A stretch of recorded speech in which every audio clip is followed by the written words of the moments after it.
नमस्कार, जोहार। आदिवासी दुनिया में आपका स्वागत है। ये ना है समाचार, ये है जनता के विचार और मैं हूँ आपके साथ गायत्री शर्मा। जब भी हम मेन रोड फिराया लाल से गुजरते हैं तो हमें ट्रैफिक का सामना करना पड़ता है और हम दोस्त ट्रैफिक पुलिस पे बहुत आसानी से मर देते हैं। लेकिन क्या आपने कभी यह सोचा है कि ये जो ट्रैफिक जाम होते हैं, क्या उसके सड़क के किनारे लगने वाले फेरी दुकानदारों की इसमें क्या भूमिका है? क्या सरकार की नजर कभी इस पे गई है या नहीं? हम आपको बता दें कि सरकार की नजर इन पे गई है और वेंडर मार्केट में इन दुकानदारों के लिए दुकानें भी अलॉट हुई है। लेकिन आखिर ऐसे क्या वजह है कि यह जो जाम जो यथा स्थिति अपनी बनाई हुई है और दुकानदार लगातार अपने फुटपाथ पे दुकान लगा रहे हैं, वो अपनी जगह से क्यों नहीं हटते हैं? चलिए इन सब बातों को समझने के लिए हम फुटपाथ दुकानदार संघ के अध्यक्ष जितेंद्र जी से मिलते हैं और उनसे समझते हैं कि क्या कुछ मामला है और क्यों यह समस्या सुलझने का नाम नहीं ले रही है। सर, सबसे पहले तो आदिवासी दुनिया में आपका स्वागत है। जोहार सभी को जी। तो आखिर इसकी क्या प्रमुख वजह है कि आवंटन होने के बाद भी कई ऐसे दुकानदार हैं जो लगातार अपनी दुकानें सड़क के किनारे ही लगा रही हैं?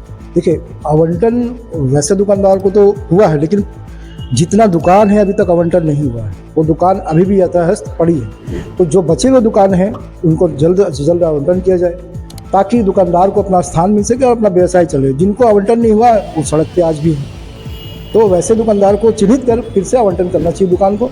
और जो दुकानदार बचे हुए हैं उनको अगर आवंटन हम नहीं करेंगे तो वो फिर रोड पे आएंगे। तो वैसे दुकानदार को जो दुकान बची हुई उनको चिन्हित करके आवंटन किया जाए।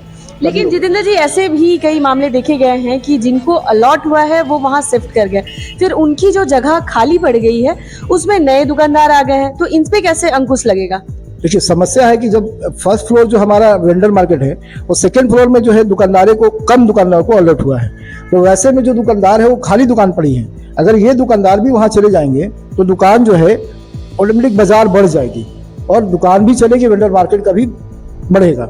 लेकिन वो दुकान जो बची है वो आवंटन नहीं हुआ है, जिसके कारण सब सड़क पे है। वो जो बची हुई दुकानें आवंटन हो जाएगी तो जल्द से जल्द हमारा मेन रोड जो स्थिति में है, वो जो जाम की जो समस्या है वो कहीं ना कहीं हर तरह से जाम होती है। आज बेतहासा गाड़ियां हैं, वो कहीं ना कहीं आप नो पार्किंग में भी गाड़ी लगा के चले जाते हैं लोग।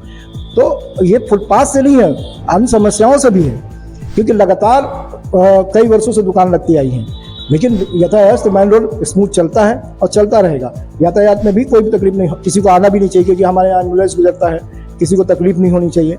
और जो दुकानें बची है वो दुकान जल्द से जल्द आवंटन किया जाए ताकि समस्या जो फुटपाथ की है वो दूर हो। हम स्मार्ट सिटी की बात करते हैं, क्या इस तरह से स्मार्ट सिटी कैसे बनेगी अगर दुकानदार वहीं पे दुकान लगाएंगे जहां वो शुरू से लगाते आए हैं और आवंटन का जो लाभ सरकार दे रही है वो नहीं ले रहे हैं और डबल मुनाफे के एवज में, या फिर यूं कहिए कि उसके लालच में वो लगातार दो जगह अपनी दुकानें बढ़ा रहे हैं? देखिए, वैसे दुकानदार जिनको आवंटन हो गया है अगर वो सड़क पे लगाते हैं तो उनको चिन्हित करके तुरंत उन पर कार्रवाई होनी चाहिए और उनकी दुकानें रद्द होनी चाहिए। ये तो हम लोग पक्ष में है कि जो आपको सरकार सुविधा दे रही है उनके लाभ लीजिए, अन्यथा आप भी अपने आप को गलत साबित करने का कोशिश कोई दुकानदार नहीं कीजिए। और जिनको आवंटन नहीं हुआ वो दुकानदार को दुकान आवंटन हो ताकि वेंडर मार्केट सही से चल सके। और हमारे तीसरे तल्ले में भी जो स्थिति बदली है, दुकानें नहीं चल रही है, वहाँ भी फुटपाथ दुकानदार को दुकान आवंटन किया जाए और मेन रोड तभी खाली हो पाएगा। वो सारा जगह एकदम पूरी तरह से दुकानदारों को अगर मिल जाए तो वेंडर मार्केट आज देखिएगा तेजी से चलेगा, रोड में जो दुकान है वो कम हो जाएगी। तो क्या वेंडर मार्केट में जितनी जगह है उसके आपके हिसाब से तमाम दुकानदार जो मेन रोड में अपना दुकान लगाते हैं उनके लिए वो जगह पर्याप्त है? सारे दुकानदार उसमें आ जाएंगे?